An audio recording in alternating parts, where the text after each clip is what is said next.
السلام عليكم ورحمة الله وبركاته. إن الحمد لله نحمده ونستعينه ونستهديه ونستغفره ونتوب إليه ونتوكل عليه ونعوذ بالله من شرور أنفسنا وسيئات أعمالنا. من يهد الله فهو المهتد ومن يضلل فلن تجد له وليا مرشدا. أشهد أن لا إله إلا الله وحده لا شريك له وأن سيدنا محمدا عبده ورسوله وصفيه من خلقه وحبيبه بلغ الرسالة وأدى الأمانة ونصح الأمة وكشف الغمة وجاهد في الله حق جهاده حتى أتاه اليقين. اللهم صل على سيدنا محمد وعلى آله وصحبه وبارك وسلم. أما بعد. Muslimin muslimat, sahabat pendengar IKIM yang dirahmati Allah, marilah sama-sama kita rafa'kan kesyukuran kehadrat Allah di atas segala nikmat yang Allah Ta'ala kurniakan kepada kita, terutamanya nikmat iman dan Islam. Dan marilah sama-sama kita bersyukur dengan mentaati segala perintah Allah, melaksanakan segala suruhannya dan menjauhi segala larangannya.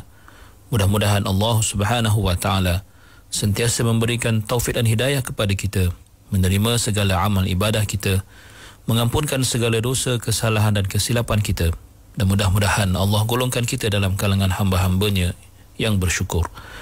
Muslimin muslimat yang dirahmati Allah, kita berada pada ayat yang ke-50 daripada surah Al-Ma'idah. Allah berfirman, A'udhu billahi minasyaitanir rajim. Afa hukmal jahiliyyati yabghun wa man ahsanu minallahi hukman liqaumin yuqinun. Yang bermaksud, sesudah itu patutkah mereka berkehendak lagi kepada hukum-hukum jahiliyah, padahal kepada orang-orang yang penuh keyakinan tidak ada sesiapa yang boleh membuat hukum yang lebih daripada Allah Subhanahu wa Ta'ala. Muslimin muslimat yang dirahmati Allah, di dalam ayat ini Allah Subhanahu wa Ta'ala memberikan suatu kesimpulan yang tepat lagi padat tentang apakah sebenarnya pendirian yang sepatutnya tidak sama sekali diambil oleh golongan Yahudi yang datang berjumpa Rasulullah sallallahu alaihi wasallam untuk bertanyakan tentang sesuatu hukum. Maka huruf hamzah di awal ayat ini, afa hukmal jahiliyah, huruf hamzah itu menunjukkan pertanyaan, apakah? Tetapi pertanyaan ini membawa maksud istifham ingkari, iaitu untuk menghina dan menyelar tindak tanduk golongan itu.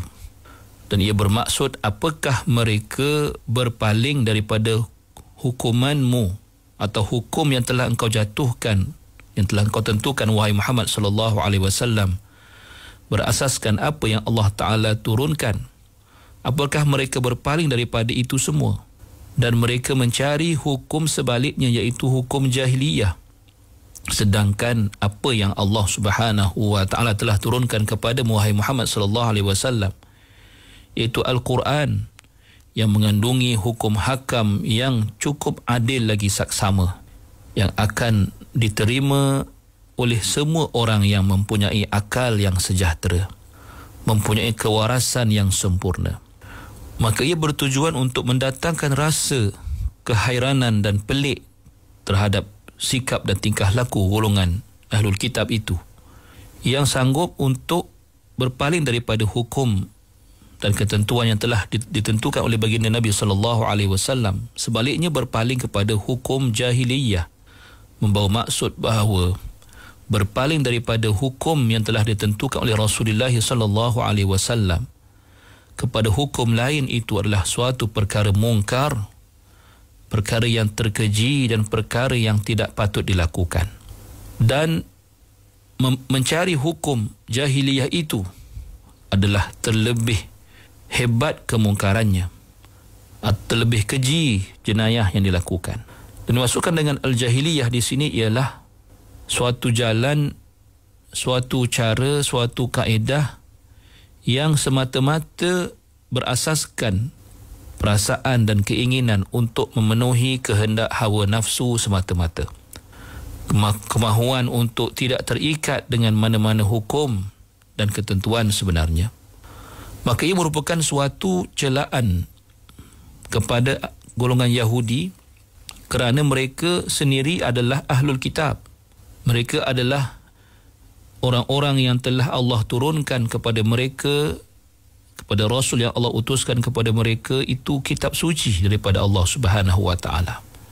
Dan tidak dapat dibayangkan tindak tanduk ini yang mana mereka sanggup menolak itu semua.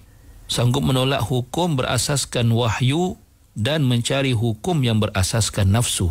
Al-Imam Al-Alusi rahimahullah menukilkan bahawa golongan Bani Nadir, iaitu Yahudi Bani Nadir, pernah berjumpa dengan Rasulullah sallallahu alaihi wasallam tentang suatu perselisihan faham di antara mereka yang menyebabkan jenayah pembunuhan dengan Bani Quraizah, satu lagi Bani ataupun kaum daripada golongan Yahudi di Madinah. Maka mereka meminta, iaitu daripada Bani Nadir itu, meminta hukuman daripada Nabi sallallahu alaihi wasallam. Tetapi mereka mahu hukuman itu seperti mana yang dilakukan oleh, atau sama seperti yang dilakukan oleh orang-orang jahiliyah, iaitu hukuman yang tidak adil, yang tidak saksama atau yang berat sebelah. Maka Nabi sallallahu alaihi wasallam menjawab ataupun bersabda, al-qatla sawa. Maknanya dalam hal pembunuhan hendaklah dibalas dengan kesamaan atau kesaksamaan. Lalu berkata golongan Banu Nadir, kami tidak suka dan tidak redha dengan hukuman yang telah engkau jatuhkan. Lalu Allah turunkan ayat ini. Dan Allah Subhanahu wa taala berfirman lagi, wa man ahsanu minallahi hukman liqaumi yuqinun. Dan siapakah yang lebih baik hukumannya daripada Allah Subhanahu wa taala bagi orang-orang yang yakin. Membawa maksud bahawa Allah menolak dan mengingkari di sana adanya hukuman, adanya ketentuan yang lebih baik daripada ketentuan dan hukuman yang datang daripada Allah Subhanahu wa taala. Namun hakikat ini hanya akan dapat dirasai dan dapat dihayati oleh liqaumi yuqinun, kaum yang sentiasa yakin dengan kebenaran agamanya, kaum yang sentiasa tunduk kepada tanggungjawab syariatnya, kaum yang memperakukan keesaan Allah Subhanahu wa taala dengan penuh keikhlasan, kaum yang menundukkan hati dan jiwa mereka kepada apa yang dibawa oleh para rasul alaihi wassalatu wassalam yang disampaikan kepada mereka. Muslimin muslimat yang dirahmati Allah. Antara kesimpulan penting yang dapat kita lihat di dalam ayat ini dan ayat-ayat sebelumnya yang mendedahkan secara panjang lebar berkenaan dengan tingkah laku dan perangai buruk yang telah dilakukan oleh golongan Yahudi dan yang seumpama dengan mereka bagi menghalalkan tindak tanduk mereka, membuat konspirasi terhadap orang Islam dan juga Islam itu sendiri. Dan kita lihat bagaimana di awal ataupun pada peringkat awal dalam ayat-ayat ini Allah Subhanahu wa taala telah menyeru Nabi sallallahu alaihi wasallam supaya tidak memperdulikan, supaya Nabi mengabaikan apa yang datang daripada atau seruan yang datang daripada mereka yang yusari'una fil kufr, orang yang bersegera dalam melakukan kekufuran, yang mana Allah Taala telah dedahkan tindak tanduk mereka, sifat-sifat mereka yang menjadikan setiap orang yang berakal akan tidak sudi dan tidak sanggup untuk mendekati mereka ini. Seterusnya bagaimana Allah Subhanahu wa taala memberikan pilihan kepada Nabi sallallahu alaihi wasallam sama ada untuk menentukan hukuman kepada golongan yang meminta ataupun untuk berpaling daripada mereka apabila mereka datang kepada Nabi sallallahu alaihi wasallam. Seterusnya ayat-ayat itu menyelar golongan Yahudi yang berpaling daripada hukum hakam yang adil yang telah diturunkan Allah Subhanahu wa taala, dan bagaimana ayat-ayat itu telah menyifatkan mereka ini, iaitu golongan yang berpaling daripada ayat-ayat Allah dalam soal hukum hakam dalam kehidupan mereka dengan 3 sifat, iaitu kafir, zalim dan juga fasik. Seterusnya Allah Subhanahu wa taala menceritakan tentang kemuliaan At-Taurah dan Al-Injil dan menjelaskan kelebihan kedua-duanya.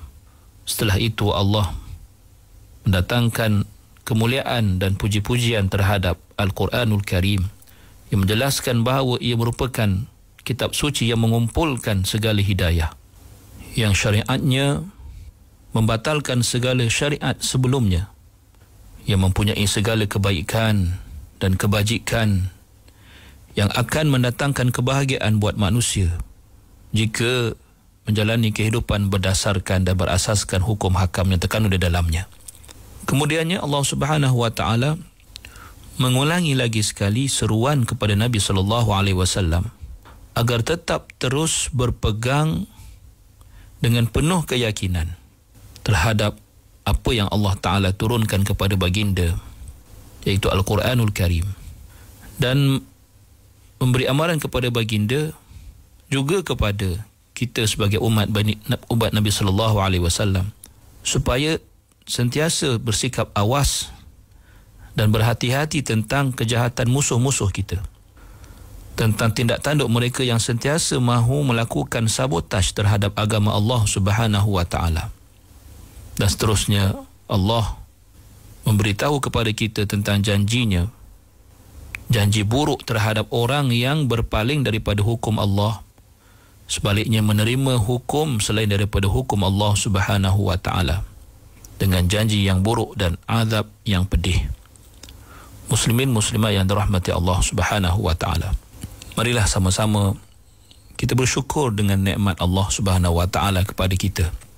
Nikmat kita beragama dengan agama Islam, agama yang Allah redha. Nikmat menjadi umat Rasulullah sallallahu alaihi wasallam yang merupakan Rasul akhir zaman, yang menutup segala perutusan Allah kepada manusia dalam kalangan para rasul.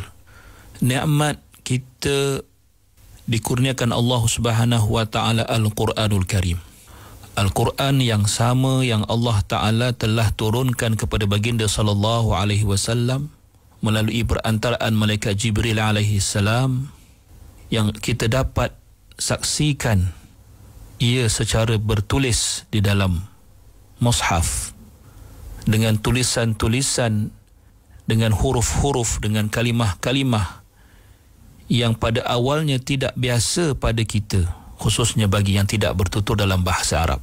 Namun dengan nikmat Allah, dengan hidayah Allah, dengan petunjuk Allah, kita mampu membacanya dengan cukup baik. Maka tidakkah itu semua merupakan nikmat Allah Subhanahu wa taala? Nikmat Islam, nikmat Rasulullah sallallahu alaihi wasallam terutusnya kepada kita, nikmat menjadi umat baginda, nikmat dapat membaca dan menyaksikan kebenaran Al-Quranul Karim.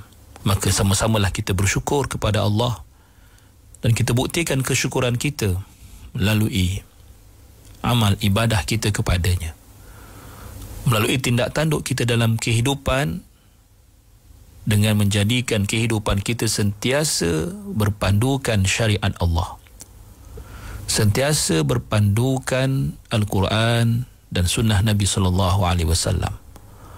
Maka itulah sahaja cara kita bersyukur dan membuktikan kesyukuran kepada Allah di atas nikmat Al-Quran, di atas nikmat menjadi umat Nabi sallallahu alaihi wasallam, dan di atas nikmat iman dan Islam itu sendiri. Qulu qawli hadza wa astaghfirullahal azim li wa lakum. Wassalamu alaikum warahmatullahi wabarakatuh.